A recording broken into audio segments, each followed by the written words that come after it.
से आपकी मुलाकात करवाता हूं, जिसको हम साबिर पत्रकार कहते हैं। जोरदार तालियों में इस्तकबाल करें साबिर पत्रकार। माइक पर तशरीफ लाएं।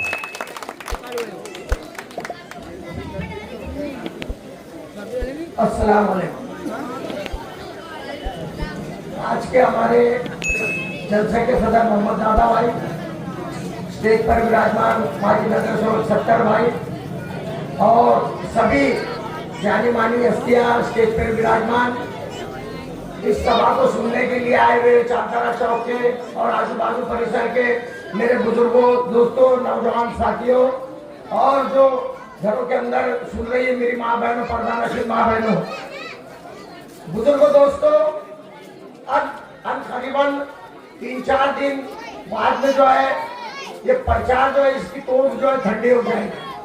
ये आखिरी टप्पे में हमारा इलेक्शन आ गया है और हमको अब गौर करना होगा कि वोट देना है, किसको देना है, क्यों देना है। बुजुर्गों, दोस्तों, हालात ऐसे हैं कि जो दो कैंडिडेट खड़े गए वो दोनों के दोनों आरएसएस के लोग हैं। मैं आपको कोई गलत फहमी नहीं फैला रहा हूँ, कोई झूठ फसाद बात नहीं कर रहा हूँ। आप लोग देख सकते हैं ये दोनों के दोनों कैंडिडेट जो है आरएसएस की खाकी चड्डी और काली टोपी पे बैठे। अगर मेरे कोई भाई को कोई शक शुबा होगा, आप अपनी ये जो सभा होने के बाद में आए और इस तस्वीर को देखें, तो जो भी है ये लोग दोनों के दोनों आरएसएस से जुड़े हुए। और पिछली 3 साल 4 साल पहले जब आपने यहाँ पर अनिल गोटे साहब चुनकर आए थे, अनिल अन्ना, तो उन्होंने समाजवादी के अबू हाशिम भाई की एक तकरीर पर ऑब्जेक्शन लेते हुए ये कहा था कि आपको वंदे मातरम कहना होगा। बात को जरा संजीदगी से सुनिए। मैं आपके दिलों तक ये बात को पहचानना चाहता हूँ, आपके दिमाग तक ये बात को पहचानना चाहता हूँ कि अनिल अन्ना ने संसद इसके अंदर सभागृह, विधानसभा के अंदर, सभागृह के अंदर एक भाषण दिया था और ये कहा था हाशिम भाई के ताल्लुक से सारे मुसलमानों को ध्यान में रखते हुए कि आपको वंदे मातरम कहना होगा अगर इस देश में रहना। अगर आप वंदे मातरम नहीं कहेंगे तो अपने देश पाकिस्तान चले जाओ, अपने देश पाकिस्तान चले जाओ। बुजुर्गों, दोस्तों, जब 47 में बंटवारा हुआ, जिनको जाना था वो पाकिस्तान चले गए। हमारे बुजुर्गों ने, हमारे पुरखों ने इस देश की सरजमी को अपना सब कुछ माना और वो यहीं पे रहे और यहीं पे लेटे हुए। हमारे बाप दादा, हमारे खानदान के लोग, हमारे कबीले के तमाम मुसलमान, कोई मैं बिरादरी की बात नहीं कर रहा हूं, हर कलमे का शरीक उसके बुजुर्ग और हमारे बुजुर्ग यहाँ पर इस देश की सरजमी पे सोते। लेकिन ये शख्स जब मुसलमानों को खुली चुनौती देता है कि आपको देश में रहना होगा तो वंदे मातरम कहना होगा, तो आप गौर करो, कल ये चुन के आने के बाद में बलजबरी आपको वंदे मातरम कहलाएंगे तो क्या आप उनके साथ में खड़े के वंदे मातरम कहोगे? वरना ये शख्स कहेगा कि पाकिस्तान चले जाओ तो क्या हमारा सब इतना कबीला, हमारी प्रॉपर्टी, घर दार छोड़कर पाकिस्तान चले जाएंगे? ये बात हो गई इनकी। दूसरा एक शख्स साइकिल पर है। आप ये भी जानते हैं कि वो कहीं भी रेस में नहीं है, साइकिल वाला कहीं भी रेस में नहीं है। हमारे डॉक्टर फारूक शाह विद्यमान आमदार है, 45-47 हजार लोग वोट लेकर यहाँ पर चुन कर आए। ये शख्स ने, साइकिल वाले ने, जो पुणे से यहाँ पर आए हुए हैं, उन्होंने एक नगर पालिका का, जिला परिषद का, पंचायत समिति का अभी तक इलेक्शन नहीं लड़ा। यहाँ पर आकर ये सीधे चुनौती दे रहे हैं। चुन के आने की इनकी दूर तक कोई भी मंशा नहीं है और इनका कहीं इरादा नहीं है और कई ऐसे हालात भी नहीं। लेकिन ये मुसलमानों के वोटों का डिवाइडेशन करना चाहते हैं ताकि ये फिरका परस्त जो पार्टियां, जातिवादी, इनके लिए रास्ता मोकला हो जाए। एक तो अन्ना का रास्ता मोकला हो जाए या तो अनूप अग्रवाल का रास्ता मोकला। आप गौर करो, कुछ लोग ये भी कह रहे हैं कि हमारे 65,000 वोट है। 1,25,000 के करीब करीब वोट है हमारे समाज के मुस्लिम बिरादरी। अगर 65,000 वोट रहते ना दोस्तों बुजुर्गों, तो पिछली बार हमारी सीट कोई हार में चुन करने आती। अल्लाह करम से उसमें इजाफा हुआ।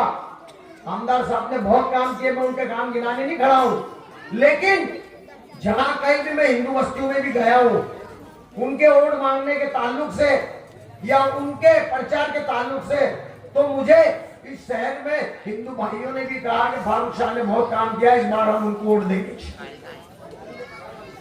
तो बुजुर्गों दोस्तों, जो बात गैरों को समझ में आ रही है वो हमारे समझ में क्यों नहीं आ रही है?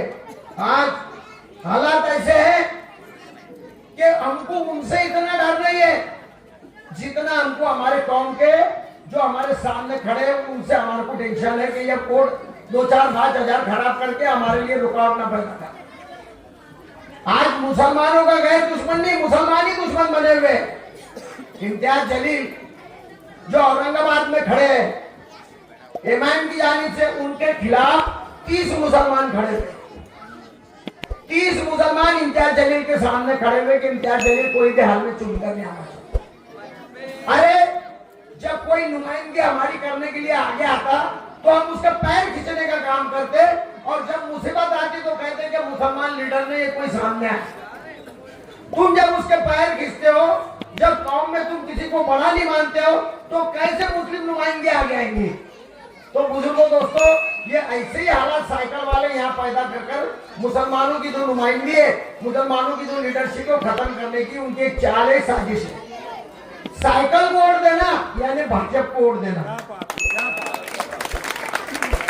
साइकिल को वोट देना यानी कि मशाल को वोट देना। बुजुर्गों दोस्तों, उधर चक्री और धागा है, इधर पतंग और मांझा है।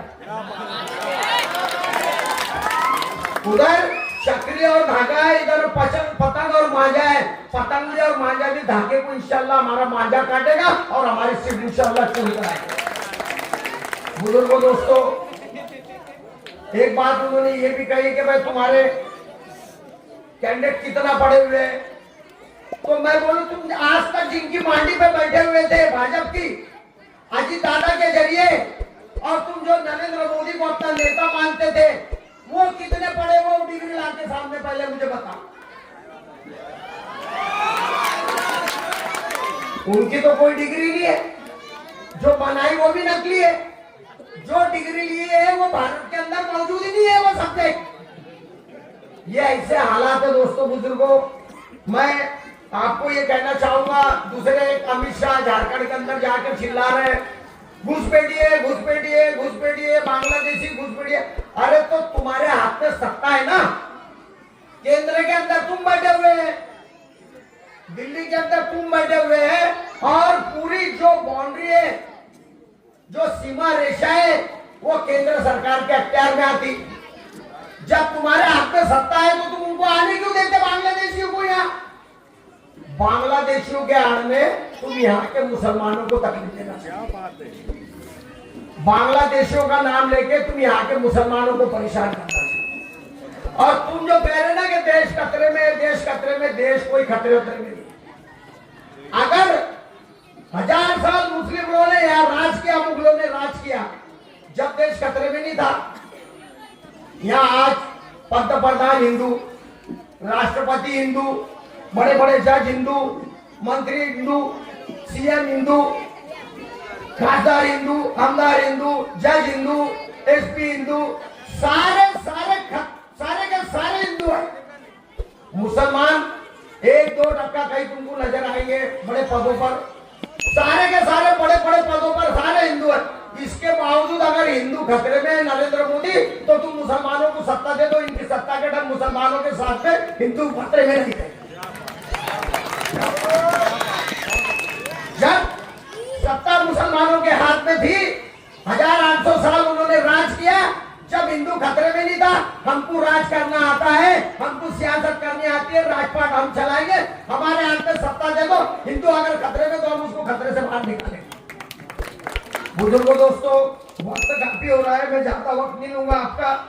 बस इतना कहूंगा कि हमको जैसे हम पानी को छान के पीते हैं, ऐसे वोट को हमको छान के पहचान कर देना है। हमारा एक वोट अगर गलत शख्सियत को चला गया तो हमारी सीट खतरे में आ जाएंगे और मुसलमानों की या नुमाइंदगी खतरे में आ जाएगी। ध्यान रखो, किसी के बहकावे में मत आओ।